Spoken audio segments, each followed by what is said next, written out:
இந்த வீடியோவில் நம்ம if ஃபங்க்ஷனை எப்படி எக்ஸல் ஷீட்ல யூஸ் பண்றதுன்னு பார்க்க போறோம். இப்போ இந்த ஒரு சின்ன டேபிள் கொடுத்துருக்கோம். அந்த சின்ன டேபிள் 2 காலம் தான் இருக்கு. ஃபர்ஸ்ட் காலம் மார்க் மட்டும் கொடுத்துருக்கோம். ரிசல்ட் வந்து எம்டிஆ, ரிசல்ட் காலம் வந்து எம்டிஆ விட்டுருக்கும்.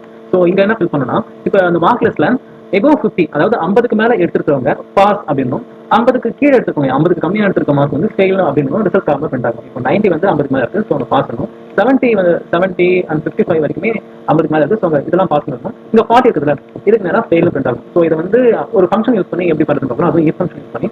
ஸோ இப்போ ஃபங்க்ஷன் எல்லா ஃபங்க்ஷனுமே ஈக்குவல் டுலாம் ஸ்டார்ட் ஆகும். ஸோ ஈக்குவல் டு ஸ்டார்ட் பண்ணிக்கும், ஈக்குவல் டு if அப்படின்னு சொல்லி ரவுண்ட் பேஸ் ஓப்பன் பண்ணிக்கும். இந்த பேஸ்க்குள்ள இந்த கிளிக் பண்ணிக்கும். இது வந்து மார்க்ஸ் தான் எடுத்துக்கும். So marks if marks greater than 50, இல்லைனா greater than equal to கூட கொடுக்கலாம். greater than equal to 50 அப்படின்னு சொல்லி கண்டிஷன் கொடுத்தது. இந்த கண்டிஷன் ட்ரூவா இருந்துச்சுன்னா நெக்ஸ்ட் வந்து கண்டிஷனுக்கு பக்கத்துல ட்ரூ வேல்யூ செட் பண்ணணும். ட்ரூவா இருந்துச்சுன்னா பாஸ் அப்படின்ற ஒரு ஸ்ட்ரிங் பிரிண்ட் ஆகணும் அப்படின்னு சொல்லி டபுள் கோட்ல கொடுக்குறோம். செகண்ட் கமா கொடுத்து ஃபால்ஸ் வேல்யூ கொடுக்குறோம். சப்போஸ் இந்த கண்டிஷன் மார்க் வந்து பிலோ 50 இருந்துச்சுன்னா என்ன பண்ணுறது, கண்டிஷனுக்கு ட்ரூ ஃபால்ஸா இருந்துச்சுன்னா அதுக்கு ஃபால்ஸ் வேல்யூ கொடுப்போம். கமா டபுள் கோட்குள்ள ஃபால்ஸ் இல்லைனா சாரி ஃபெயில் அப்படின்னு சொல்லிட்டு கொடுப்போம். கொடுத்துட்டு பிரேஸ் க்ளோஸ் பண்ணிக்கிறோம். க்ளோஸ் பண்ணிட்டு என்டர் பிரஸ் பண்ணுறோம். ஸோ இங்க பாஸ் வந்துச்சு.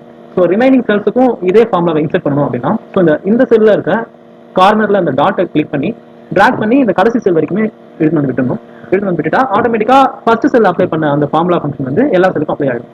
இப்போ வந்து மார்க் காலம்ல நம்ம எதனாச்சும் சேஞ்சஸ் பண்ணா அது மாறிடும். இப்போ ஆல்ரெடி 40 இருந்துச்சு, இப்போ 50 இன்சர்ட் பண்ணி நெக்ஸ்ட் செல்லுக்கு வந்து அங்கே பாஸ் மாறிடுது.